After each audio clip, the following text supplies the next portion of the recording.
മലയാളം ചാനലിലേക്ക് എല്ലാവർക്കും സ്വാഗതം. ഇത് കോട്ടയം ജില്ലയുടെ ഹൃദയഭാഗമാണ്.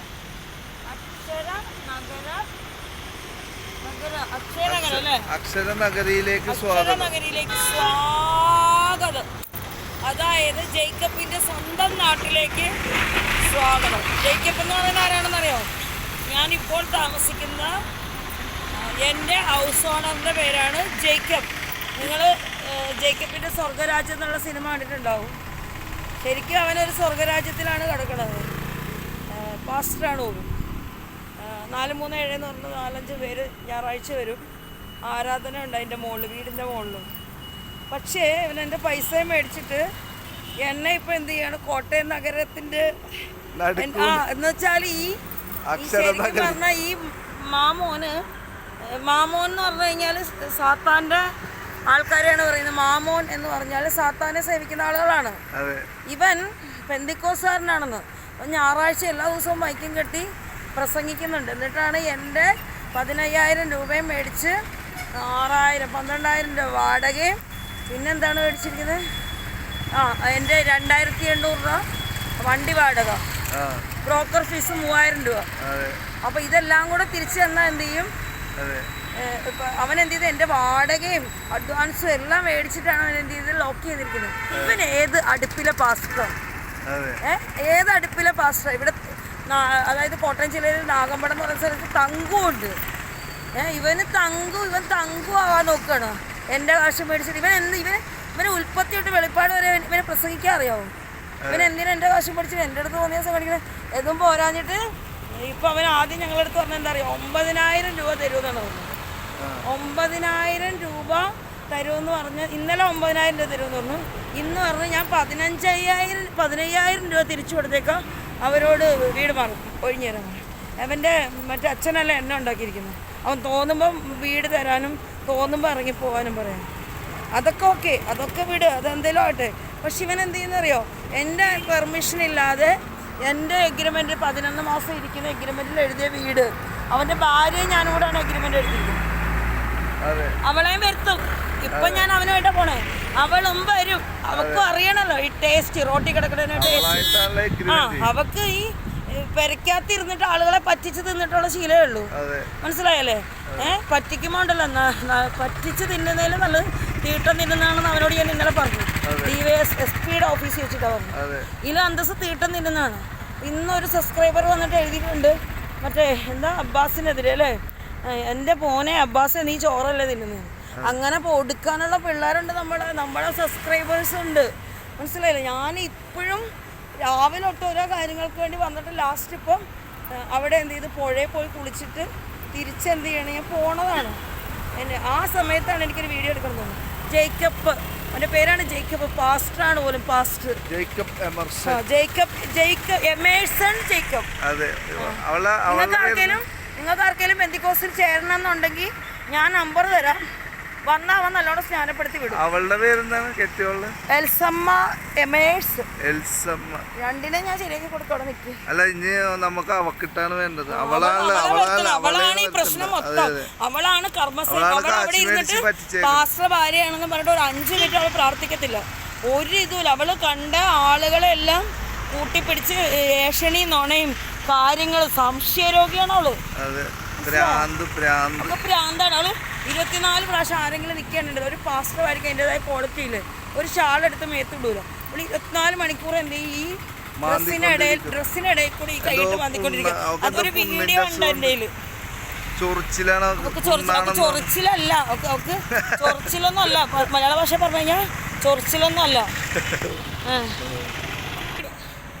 വീഡിയോയ്ക്ക് കൊഴുപ്പ് കിട്ടാൻ വേണ്ടിയിട്ട് ചെയ്യണമല്ല ഇതൊന്നും. ഞാൻ ഇത്രയും നാളും വാടകയ്ക്ക് താമസിച്ചിട്ട്,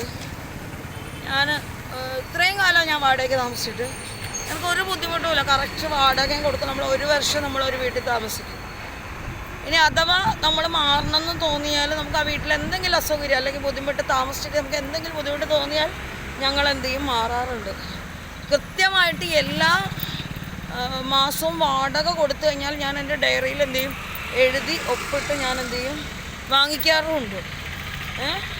ഇവനോട് ഞാൻ പറഞ്ഞ് ഞാൻ ഇതാണ്. അപ്പം ഇവൻ എന്നെ അറിയാമല്ലോ. അപ്പോൾ ഇവൻ എന്ത് ചെയ്യണം, ഇവൻ്റെ ശരിക്കുള്ള ഇവൻ്റെ ശരിക്കുള്ള ഇതെന്ന് പറഞ്ഞാൽ അവനെ കഴിഞ്ഞ് മേളിൽ ഒരാൾ എന്ത് ചെയ്യരുത്, വളരരുത്. ഇവൻ ബോംബെ കിടന്ന് പറ്റിച്ച് കുറേ കൊണ്ടുവന്ന് ഇവിടെ ഉണ്ടാക്കിയിട്ടുണ്ട്. എന്നിട്ട് എന്നോട് പറഞ്ഞു, രാജി ഞാൻ ആരോടും ഒരു 5 പൈസ മേടിച്ചിട്ടല്ല ഞാനിതൊന്നും ചെയ്യുന്നത്. ഒരു ജോലിയും കൂലിയും ഇല്ലാതെ അവന് ഇത്രയും എന്ന് വെച്ചാൽ അവന് പെട്രോൾ പമ്പ് ഇരിക്കുന്ന സ്ഥലം അവൻ്റെയാണെന്ന് ഞാൻ അറിഞ്ഞത്. അവന് വീട് ഇരിക്കുന്ന സ്ഥലം ഞങ്ങൾ താമസിക്കുന്നത്, വേറെ വാടക വീടുകളൊക്കെ ഉണ്ട്. ഇവൻ ഞാൻ ചോദിക്കട്ടെ, ഒരു പണിയും വേലയില്ലാതെ ഇവന് ഒരു വരുമാനം ഇല്ലാതെ അവൻ പെന്തിക്കോസ്തിൽ ജോലി ചെയ്യും. പക്ഷെ നമ്മൾ എന്തോ നല്ല രീതിയിൽ പരിപാടി ഇവനുണ്ട്. അല്ല നമ്മൾ അന്വേഷിച്ചപ്പോ നാട്ടുകാർ പറഞ്ഞ ഓർമ്മയില്ല,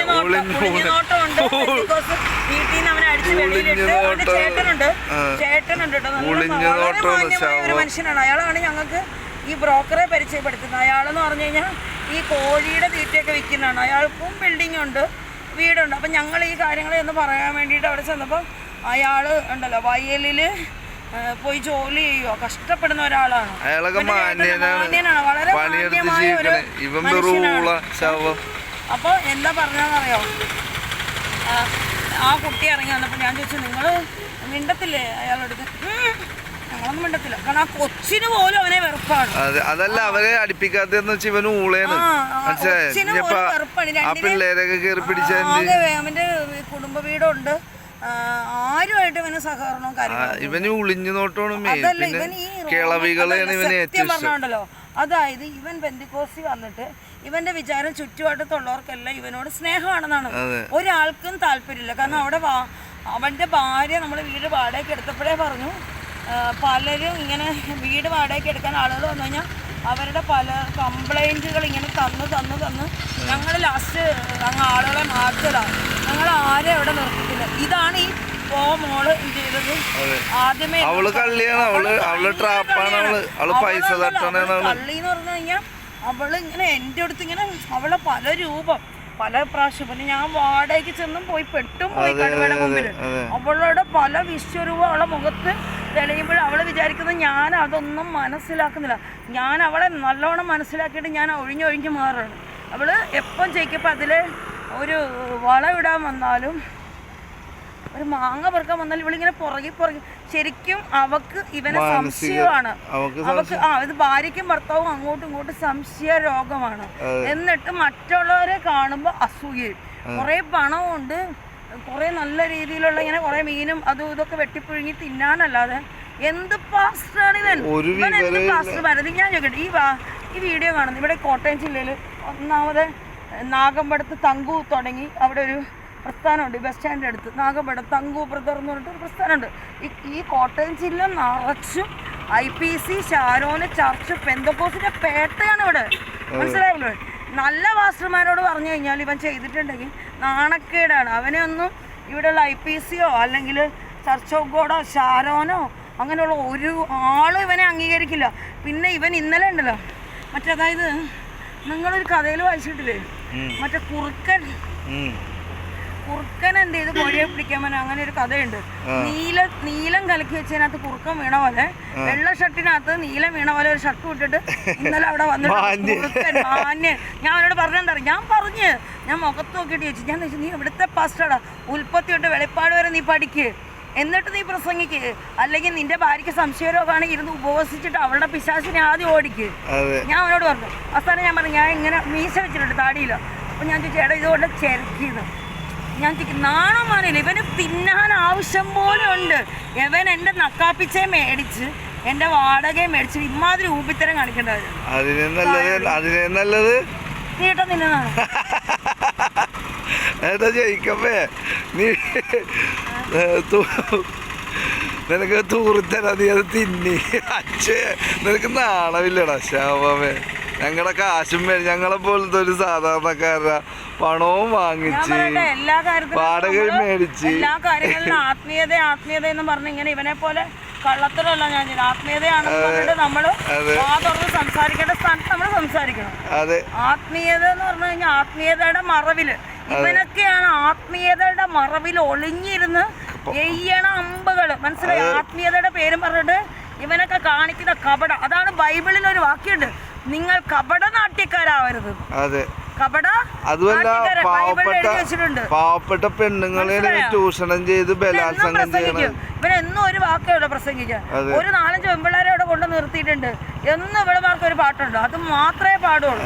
ഇവൻ ഈ കിടന്ന് കാണിക്കുന്ന സമയത്ത് 2 പാട്ട് പഠിപ്പിച്ചു കൊടുക്കുക.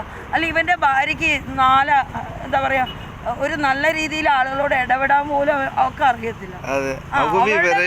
അവൾക്ക് വിവരം എന്ന് പറഞ്ഞാൽ ഒട്ടും വിവരമില്ല. വേറെ കച്ചറ. ഞാൻ വിചാരിച്ചു മാന്യത ഊളകളാണ് ശരിക്കും. അയ്യ നാട്ടുകാർ പറഞ്ഞിട്ടില്ലേ വെറും നാറികളാണെന്ന്. എന്താ പറയുന്നത്? ഇത്രക്കും വൃത്തികെട്ട ജീവിതം ജീവിക്കുന്ന ആളുകൾ. ഒരുപാട് ആളുകൾ എൻ്റെ കാര്യത്തിനകത്ത് ഇടപെട്ടിട്ടുണ്ട്. BJP-ക്കാർ ഇടപെട്ടിട്ടുണ്ട്. വിശ്വകർമ്മ എന്ന് പറയുന്ന വിശ്വ ഹിന്ദു പരിഷത്ത് എന്ന് പറഞ്ഞ ആളുകൾ എൻ്റെ കാര്യത്തിനകത്ത് ഇടപെട്ടിട്ടുണ്ട്. അവർ ഞങ്ങൾ ഒരു ദിവസം വിളിച്ചിട്ടുണ്ടായിരുന്നു. അവർ ഒരു ദിവസം ഞങ്ങൾക്ക് താമസിക്കാനുള്ള ഒരു റൂം എടുത്ത് തന്നു. വീട്ടിൽ നിന്ന് പൊതിഞ്ഞു കെട്ടിയുള്ള പൊതിച്ചോറ് ഞങ്ങൾക്ക് കൊണ്ടു തന്നു. നല്ല കാര്യങ്ങൾ അവർ ചെയ്തു തന്നു കേട്ടോ. ചെയ്ത് തന്ന കാര്യങ്ങളൊക്കെ നമ്മൾ നല്ലതാണെന്ന് പറഞ്ഞു. അതുപോലെ അങ്ങനെ കുറേ ആളുകൾ ഇടപെടുന്നുണ്ട്. അപ്പോൾ ഇവൻ വിചാരിക്കുന്നുണ്ട് ഇവന് മാത്രം 4, 3, 7 എന്ന് പറഞ്ഞ ആൾക്കാരുണ്ട്, കുറച്ച് കത്തോലിക്കര്. അപ്പോൾ എനിക്കും ആളുണ്ടെന്ന് ഇവൻ അറിയണം. ഇപ്പൊ നമ്മൾ അടുത്ത നീക്കത്തിലേക്കാണ് ഇനി അടുത്ത നീക്കമുണ്ട്. ഇനി കൂടുതലും ഇനി എനിക്ക് എൻ്റെ കയ്യിൽ നിന്ന് മേടിച്ച നഷ്ടപരിഹാരം എനിക്ക് തന്നില്ലെങ്കിൽ ഞാൻ ചാനലിൽ വാർത്തയിടും. എൻ്റെ സാധനങ്ങളെല്ലാം പോയാലും കുഴപ്പമില്ല. പിന്നെ ഞാൻ റിപ്പോർട്ട് എല്ലാം റിപ്പോർട്ട് ഞാനൊരു ഒരു ഹൈക്കോടതിയെ സമീപിച്ചു. കണ്ണോ കുറച്ചു നേരം ഉണ്ടായത്. അതായത് ഒരു വാടക വീട്ടിൽ നിന്ന് വാടകയും മേടിച്ചിട്ട് നമ്മളടുത്ത് നിന്ന് എല്ലാ കാര്യങ്ങളും നമ്മൾ പറഞ്ഞിട്ടാണ് നമ്മൾ വാടക വീടെടുക്കുന്നത്. അല്ലെങ്കിൽ നമ്മൾ പറയുന്ന കാര്യത്തിനോട് യോജിച്ചില്ലെങ്കിൽ ചില ആളുകൾ പറയും ഞങ്ങൾക്ക് ബുദ്ധിമുട്ടാണ്, തരാൻ പറ്റില്ല. ഒറ്റ വാക്ക് പറയണം. ഇവൻ അന്ന് കല്യാണം, ഇവൻ്റെ മോൻ്റെ കല്യാണമായിരുന്നു.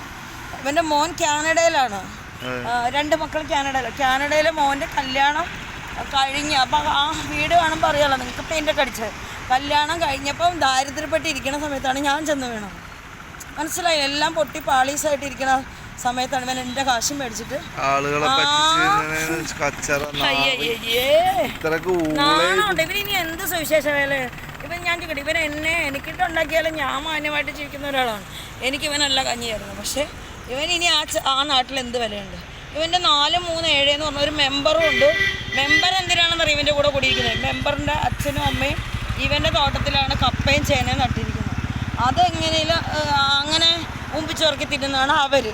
പിന്നെ വേറൊരുത്തരുണ്ട് വീടിന്റെ ഫ്രണ്ടിൽ ഒരു